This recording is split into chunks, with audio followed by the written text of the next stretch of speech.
हे everyone, welcome back to the channel explore with Mayura या माझ्या खास सिरीजमध्ये तुमचं पुन्हा एकदा मनपूर्वक स्वागत आहे. आज आपण आलो आहे पुण्याच्या अत्यंत प्रिय जागी. हो, कुठे? सारसबाग, जिथे आहे बाप्पांचं दर्शन, हिरवळ आणि अर्थातच पुणेरी मस्ती.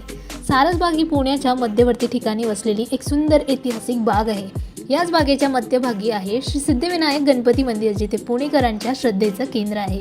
ही बाग म्हणजे पुणेकरांची संध्याकाळची विश्रांती. फुलांनी सजलेली पायवाट, संथ वारा आणि तळ्यातील प्रतिबिंब, सगळंच इतकं प्रसन्न की मन अगदी थेट शांत होतं.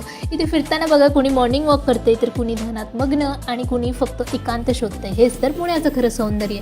मंदिरात आहे बाप्पा, एकदम लोभस रूपात. गाभाऱ्याचं बाप्पाचं दर्शन घेतल्यावर वाटतं सगळं काही ठीक होणार. 1950च्या सुमारास हे मंदिर उभारण्यात आलं आणि आजही इथे श्रद्धेची रांग असते. सारसबागेत फोटोसाठी एकाहून एक सुंदर कोपरे आहेत, इंस्टाग्रामसाठी भारी बॅकड्रॉप्स. पण लक्षात ठेवा, साफसफाई ही पुणेरी जबाबदारी.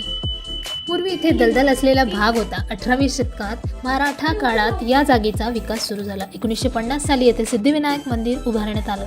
सारसबाग म्हणजे पाण्याने वेढलेली बाग म्हणून हे नाव पडलं. इथे येण्यास कुठल्याही प्रकारचा प्रवेश शुल्क नाही. संपूर्ण बाग आणि मंदिर मोफत प्रवेश.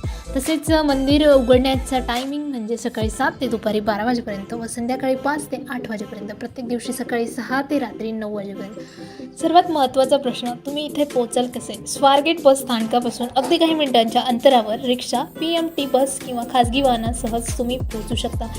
नाहीतर नजीकचे रेल्वे स्टेशन पुणे जंक्शनपासून 5 ते 6 किलोमीटर. काही महत्त्वाच्या सूचना, बागेत प्लास्टिक व थुंकण टाळा. मंदिरात शांतता पाळा. तसेच फोटोग्राफी करताना इतरांना अडथळा होणार नाही याची जबाबदारी तुमच्यावर. झाडांना व फुलांना हानी पोहोचू नका. सारसबाग म्हणजे एक अशी जागा जिथे श्रद्धा आणि निसर्ग एकत्र नांदतात. पुण्याच्या धावपळीच्या जीवनात थोडा निवांत श्वास घ्यायचा असेल तर सारसबाग ही जागा नक्कीच भेट देण्यासारखी आहे.